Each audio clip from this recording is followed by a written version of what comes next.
Hey, what's up? Lightbolt Joe here. Today we are going to discuss the 1996 cult horror film Scream. This is directed by Wes Craven. We know and love him from Nightmare on Elm Street. So we knew that this was going to be a fun, horror film going into this. Now, I was 6 years old when this movie came out.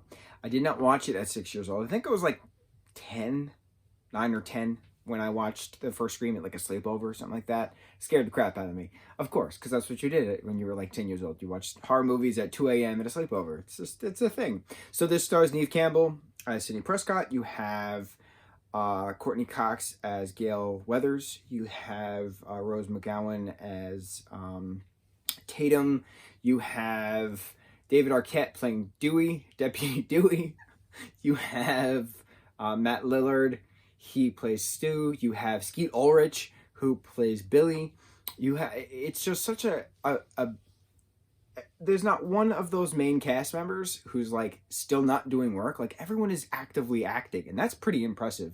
Especially like Neve Campbell playing a scream queen, right? Like as the main character female. Like you don't really see like a lot of the main actresses doing other stuff aside from like Jamie Lee Curtis, the scream queen icon that she is, And to be completely honest, the first 13 minutes of this movie is the best opening of any movie ever. There's no contest. Drew Barrymore plays his character of Casey, and she's top billed cast. Number one when it says like under the credits, it says cast Casey Drew Barrymore. She was in the movie for the first 13 minutes. Like that performance of hers as a scream queen, absolutely incredible, and I'm so happy to see her doing so well on her TV show currently, like her talk show.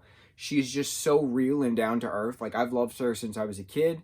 A lot of everybody has loved her since they were kids because she was a kid acting, back in E.T. That was what, the 70s? She's been doing this a long time. She's been in the business a long time. So for her to get a talk show and just be so down to earth and genuine, I'm so proud. I'm so happy for her. So congratulations, Drew Barrymore, amongst everybody else. But congratulations, Drew Barrymore. So Matt Lillard obviously went into the Scooby-Doo franchise as our one and only beloved Shaggy. He is the, not creator, but he's the main focus for all the Shaggy memes that have circulated within the last year and a half. Perfect. Skeet Ulrich, for instance, is an incredible actor. So to see him be a teen heartthrob psychopath, murdering people in this movie. And Jamie Kennedy's in this as well. He plays Randy. But for Skeet to then be a parental figure of Cole Sprouse for 4 seasons in CW's Riverdale, incredible. So I love this series. I love the actors and actresses a part of this series. So I figured we just got off the Saw reviews. We just reviewed a book. Let's review Scream. This should take us up to the roundabout of Halloween. So here we go. This film is about a serial killer named Ghostface, and he is targeting Sidney Prescott and other, teenagers at Woodsboro High. Excuse me, something was stuck in my throat.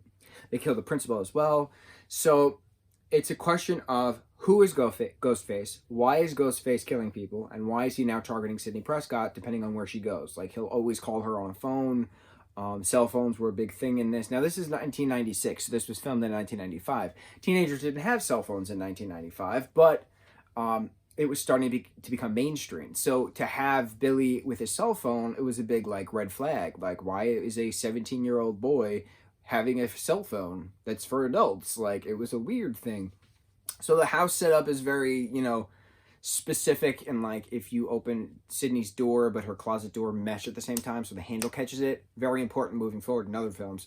But so it's really cool, throwing your scent off. Jamie Kennedy playing Randy is a movie buff, and he works at a video store. Rest in peace, video stores, let me tell you that.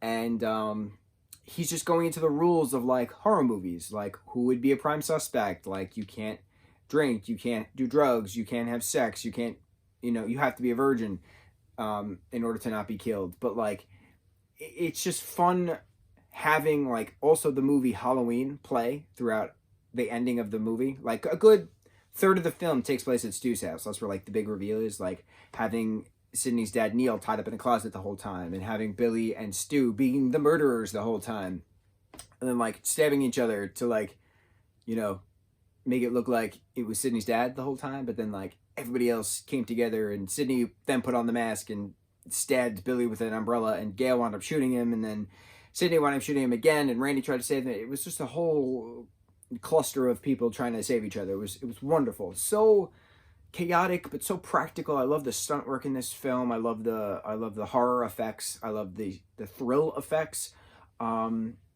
It's just a fantastic masterpiece, and especially because the first 13 minutes with Drew Barrymore is the most iconic opening scene to anything ever. There's no contest to that.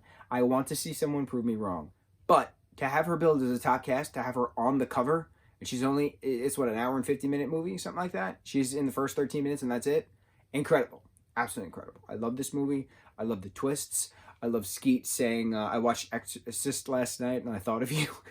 And then the Matt Lillard and Skeet Ulrich meme that's currently still valid 24 years later, of them, just leaning over each other talking to Sydney, and like it's all about like psychotic boyfriends or psychopath boyfriends, or what's your scary movie, things like that. I love those memes.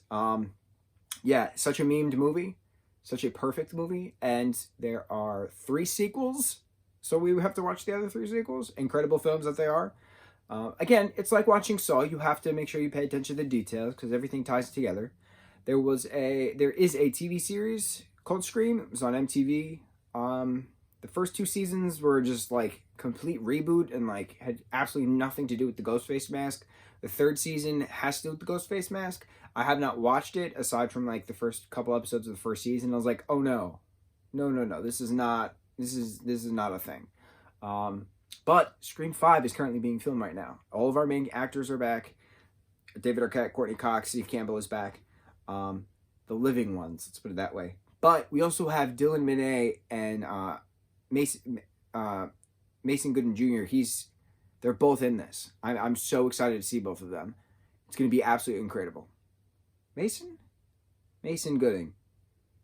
Mason Gooding. He was in Booksmart. He's in Love Simon. He's in Love Victor. Mason.